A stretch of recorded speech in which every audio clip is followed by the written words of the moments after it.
네, 지금 국민의당 후보로 확정된 안철수 후보가 연결되어 있습니다. 얘기 한번 나눠보겠습니다. 안철수 후보 안녕하십니까? 축하드립니다.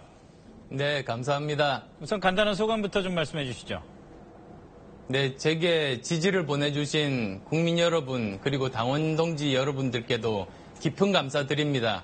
반드시 국민의당 중심의 정권 교체로 보답하겠습니다. 자, 이왕 소감 말씀하신 김에 이번 대선의 핵심 메시지 그리고 제1호 정책 공약 어떤 게 있는지 소개 좀 해주시죠. 예, 지금 다음 정권은 반드시 두 가지를 해야만 합니다. 하나는 사회개혁, 그리고 또 하나는 미래에 대한 대비 아니겠습니까? 저는 그 중에서도 교육에 제일 많은 관심을 가지고 있습니다.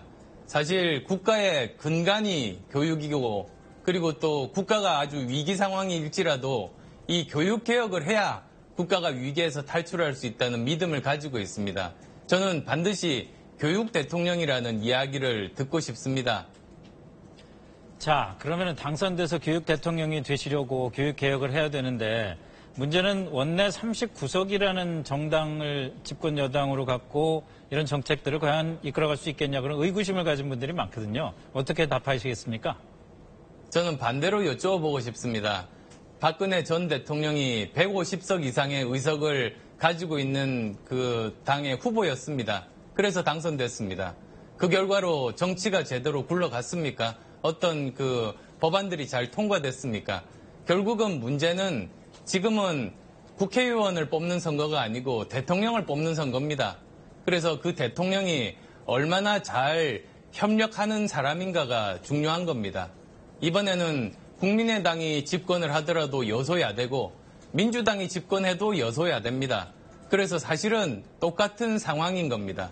이럴 때 어느 한 계파에 얽매이지 않고 당들을 두루두루 같이 협력할 수 있는 그런 열린 마음을 가진 사람이 이 협치에 가능한 사람이라는 말씀 드리겠습니다. 자, 그럼 비슷한 맥락에서 말이죠. 그런 협력과 비슷한 맥락에서 이제 선거 전에 연대 문제도 얘기가 나오고 있는데 오늘 수락 연설 들어보니까 탄핵 반대 세력에게 면죄부를 주는 연대는 하지 않겠다 이렇게 말씀하셨더라고요. 거꾸로 얘기하자면은 그러면은 자유한국당은 안 되지만 바른정당 같은 경우에는 연대도 가능하다 이렇게 해석할 수도 있겠습니까? 제가 항상 농담 반 진담 반으로 저는 연대가 아니고 그대로 가겠습니다라고 네. 말씀드립니다. 이 원래 정당이라는 것이 자기가 가진 비전과 리더십으로 평가받고 선거 치르는 것 아니겠습니까?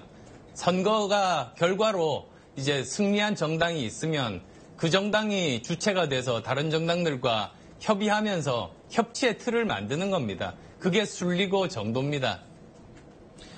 자, 근데 자유한국당하고 바른정당이 이제 보수정당이지 않습니까? 그 두 당이 만약에 지금 말씀하신 연대가 성사가 돼서 일종의 보수연합을 만들어서 보수표가 결집이 되면은 지금 기대하시는 안철수 대 문재인의 양대 대결은 이제 힘들어지고 결국 3자 구도가 될 가능성이 높아지는데 만약에 이런 3자 구도가 생겼을 때 필승 전략 뭐 이런 거 미리 갖고 계신 건 있으신지요? 예, 그런 구도가 되더라도 양강 구도로 될 겁니다. 이미 정권 교체는 확정됐습니다.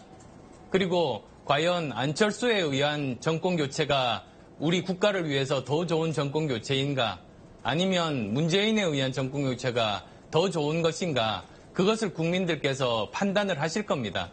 그럴 때 과연 누가 더 사회개혁을 잘할 수 있을 것인지 그리고 또 과연 누가 미래에 대한 준비들을 제대로 잘할 수 있을 것인지 누가 유능할 것인지 그런 여러 가지 기준으로 판단할 겁니다. 네, 잘 들었습니다. 고맙습니다. 정정당당하고 또 감사합니다. 정책이 중심이 되는 선거 이끌어 가시기 바라겠습니다. 고맙습니다. 고맙습니다.